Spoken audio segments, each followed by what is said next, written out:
고대영 후보자가 84.4% 사실이죠?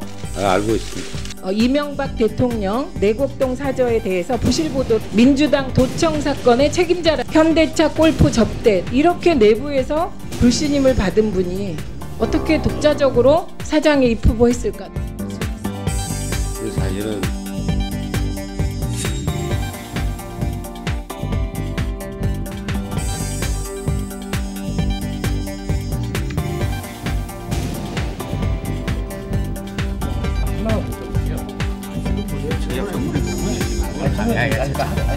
정면에 중요 아니 아까 말씀하신 분이 틀린 분이에요. 그럼 나.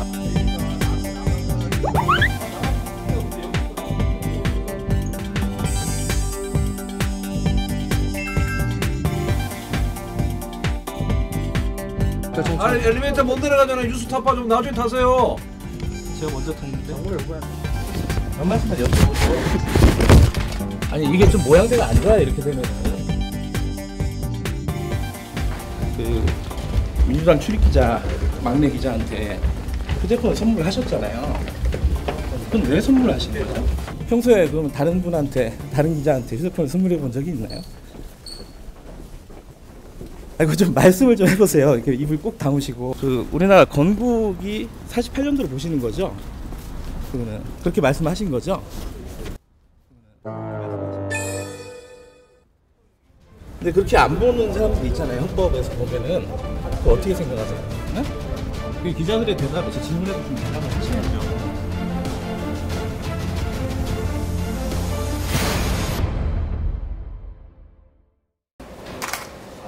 이 자리에 오신 분들 가운데 아마 제가 가장 유일한 공영방송 승진을 해주게 됐습니다. 이제 내부자가 아니었습니다.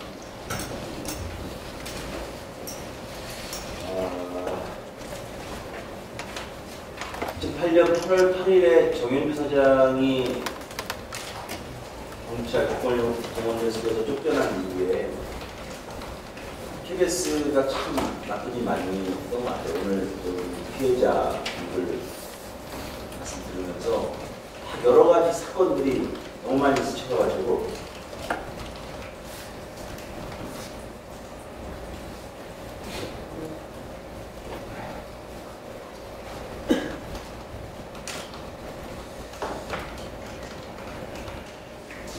그 2009년도 용산 철도민 참사 사건도 떠오르고요.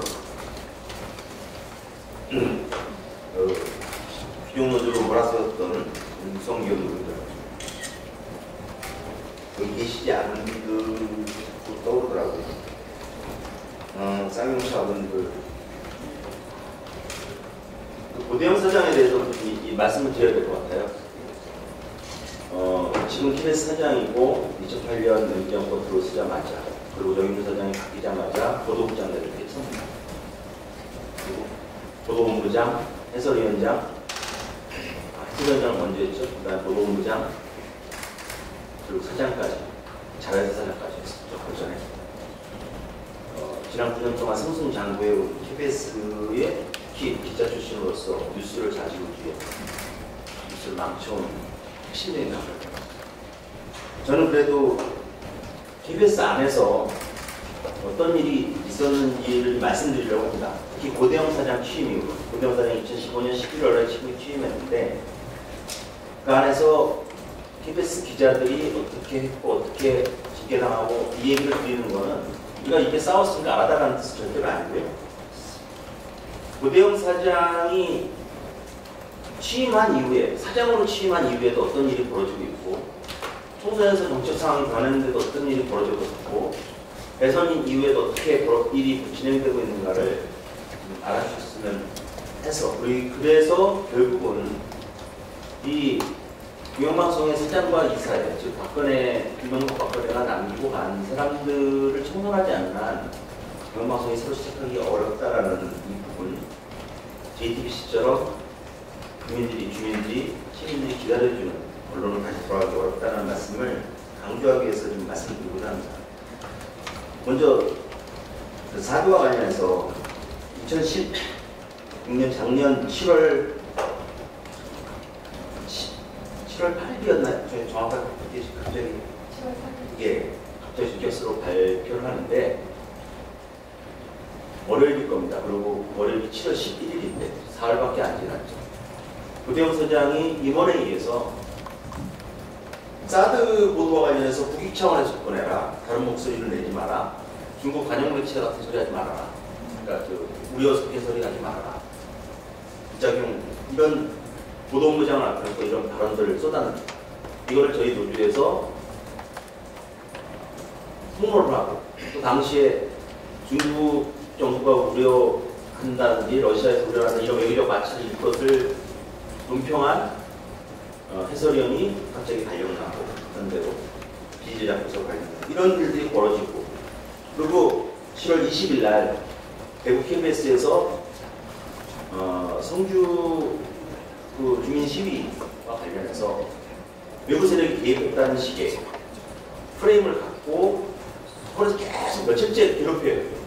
그러다가 결국은 그거를 안 된다 이런 이유로 근거가 부족한다 하니까 결국은 취재부장이 어쨌든 위에서는 시키고 기자들은 현장에서 못할 수 없다고 하니까 취재부장이 만들어서 내보내요. 근데 이거를 이제 비판하는 성명서를 전국기자협회 명의로 냅니다. 신보도 지침이다. 그래서 이 두 건에 대해서 우리 노조와 전국기자협회, 그걸 거둔 본사기자협회 이 세 군데를 특별감사를 실시를 합니다. 고대영 선생님, 총선 이후에 정치 상황이 변한 상황에서도 이런 상황이 벌어졌죠. 그보다 좀 전에 백남기 농민에 관련해서도 2015년 11월 14일 민중 총궐기에서 백남기 농민께서 사실상 그날 쓰러지신 날인데 이날 어떤 보도가 있냐면 무슨 수험생들이 시험을 치는 날이었어요.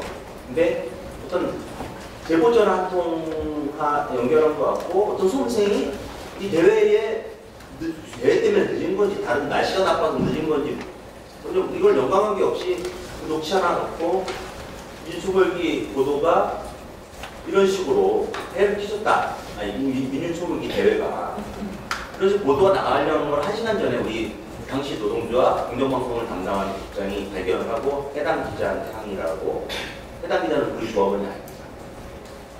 그 다음에 해당 부장한테 항의를 해서 책임 묻겠다. 공방에서 방송사에는 공방이라고 있어요. 공정방송위원회라고 노사 5대5씩 해서 이 다툼을 하는 그런 이제 거기 자리가 있는데 책임을 묻겠다 하니까 그거에 대해서 고대영 사장이 취임하기 직전에 벌어진 일이었는데 취임하고 난 2달 뒤에 이 우리 공정방송 국장을 징계를 해요. 따졌다고. 그 다음 이정현 그리고 여기 세월호 하지만은 당시 보도국장하고 이정현 청와대 홍보수석이 통화하면서 당시 세월호 해경 비판 보도에 대해서 비판하지 말 것을 주문하는 보도에 개입하는 이 녹취록이 공개된 이후에 작년에 공개했지 않습니까? 공개됐지 않습니까? 이거에 대해서 이제 KBS가 침묵을 하고 아까 뭐 정상화 모임 이게 정상화 모임 보도국의 비정상적인 행태 비판하는 것을 기자협회보에 우리 후배 기자가 싫습니다. 비판하는 것을 진짜 싫은 다음에 3일 뒤에 제주로 발령을 했습니다. 제주를 쫓아버렸습니다. 그 다음에 인천 상륙작전이라는 영화가 있습니다. 그 KBS 투자한 영화고 사실 우리 이해관계가 좀 되는 건데 지금 고대영 사장이 취임한 이후에 벌어진 일들을 말씀드립니다. 평점이 굉장히 낮았어요. 영화가. 왜 평론가들 왜 이렇게 평점이 낮냐? 그래가지고 이걸 비판하라 라는 리포트를 제작을 지시를 해요. 어느 기자한테 하니까 안 해요. 아 이건 말이 안 되지 않냐? 부족하지 않냐? 근거가. 이러면서 또 다른 기자한테 그 기자도 안 해요. 결국은 두 기자가 중심이 돼가지고 계속 저항하다가 이게 이제 불발 취재 지시가 그러니까 안 먹혀가지고 결국 보도가 못 나가는데 취재 지시를 거부했다고 해서 이쪽 두 기자를 징계를 합니다. 아까 우리 저 방학진 실장님 제가 2011년에 그때 저희 노조에서 지금 위원장이고 그 당시 공정방송을 담당하는 국장이었는데 이승만 다큐 5편짜리였습니다. 원래 5편의 이승만 찬양 다큐가 기획이 됐었어요. 이거를 안에서 막아보려고 하는데 도저히 너무 힘에 부치는 거예요. 그래서 독립운동단체 찾아다니고 양민학살 피해자단체 찾아다니면서 저희가 지금 외부에서라도 막아달라고 해서 어쨌든 대책이 꾸려가지고 근데 방송은 몇 번 나왔어요. 2편으로 줄여서 나갔지만 자, 그 이후에 그렇게 되고 아까 우리 이인호 이사장 얘기 나왔지만 저희가 정부 수립 이후에 45년 이후에 48년 이후에 모든 훈장을 받은 사람을 다 그 정보공개 청구를 했는데 그 재판까지 가서 2년 반 만에 정부 수립 후에 훈장받은 모든 사람의 명단을 우리가 자료를 얻습니다. 정보공개 청구를 받아요.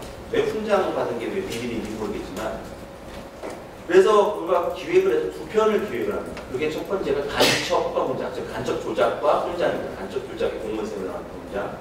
그 다음에 또 하나가 친일과 훈장입니다. 이른바 친일파들한테 훈장이 어떻게 수여되는가에 중점. 근데 1편은 방영이 됐는데 2편 친일과 훈장이 방영이 못됐습니다. 불방이 됐습니다. 결국은 2016년 2월에 간첩과 훈장은 방영이 됐는데 작년 2월에 친일과 훈장은 왜 방영이 못됐냐? 이 사장이 할아버지가 친일파세요.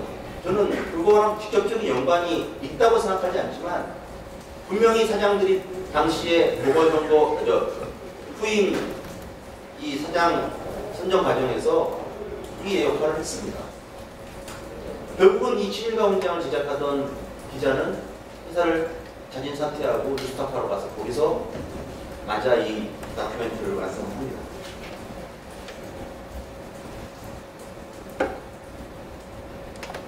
이 말씀을 드리는 이유는 여전히 지금 진행형으로 이러한 일들이 말도 안 되는 일들이 내부에서 계속적으로 이루어집니다. 사드 문제 터지자마자 3일 만에 사장이 벌써 가이드라인 보도 지침 쫙 내리고 거기에 저항하는 기자들 노조 감사 징계로 이틀어 맞고. 근데 이 지금 말씀드린 그 백남기 농민과 관련해서 보도 비판했다는 우리 그 노조 간부, 그 다음에 한 가지 또 말씀도 안 드렸는데 이탈리아 요즘에 이제 다시 떠오르는 국정원 그 이탈리아 그 감청 프로그램 있죠. 국정원 민간인 사찰 의혹이 있던 그거 게시판에 비판했다는 이유로 해고를 당했어요. 해고를 당한 경우도 있었는데 근데 이 지금 제가 말씀드린 건이 저희가 결국은 소송을 해서 다 이겼어요. 몽땅 다 이겼습니다. 아까 제재로 발령된 사람은 다시 소송이 이겨서 돌아가고요. 백남기 농민과 관련된 민주총궐기 여기에 대해서 문제제기했던 징계받았던 그건 부당노동행위가 아예 인정된 거예요. 법원에서 이정현 2차 상륙작전 징계먹은 취재지시 거부했다고 징계먹은 거 그거 당연한 취재지시 거부다. 법원으로부터 받아서 징계 무효화 돼 있고 이 너무 상식적인 즉 언론계 인사가 아니냐 법원에서도 알 수 있는 이러한 것들이 KBS와 MBC에서 이 보도 내부의 보도 통제에 의한 메커니즘으로 여전히 지금 촛불 혁명에서 문재인 정부가 탄생했음에도 불구하고 계속 진행 중입니다. 이런 부분들을 바꿔보려면은 물론 저희가 안에서도 보도 투쟁을 계속 하고 있고요. 어저께 사실 추정뉴스편에서 MB 아들의 마약 그 관련 의혹들 추정뉴스편에 나갔지만 사실 3년 전에 나왔어야 될 프로그램입니다. 이런 것들 안에서 싸우고 있지만 그게 한계가 있습니다. 여전히 탈핵과 관련돼서 편파적인 보도가 계속 이어지고 있고 최저임금 문제도 마찬가지입니다. 저는 그래서 오늘 이 자리를 계속 보면서 이런 생각을 해봤습니다. 빨리 이 적폐 사장들 그다음에 이 몰아내서 이분들 지금 이 지난 9년 동안 이보다 수많은 이 언론 KBS로부터 피해를 받으신 분들을 KBS 프로그램 안으로 모셔서 몇 날 며칠이고 몇 번이고 이 자리 똑같은 자리를 마련하고 그리고 그 자리에서 비판을 받고 바꾸고, 그리고 공영방송 대표라는 KBS 사장이 공식적으로 사과를 하는 그런 자리 반드시 만들어야 된다, 이런 생각을 합니다.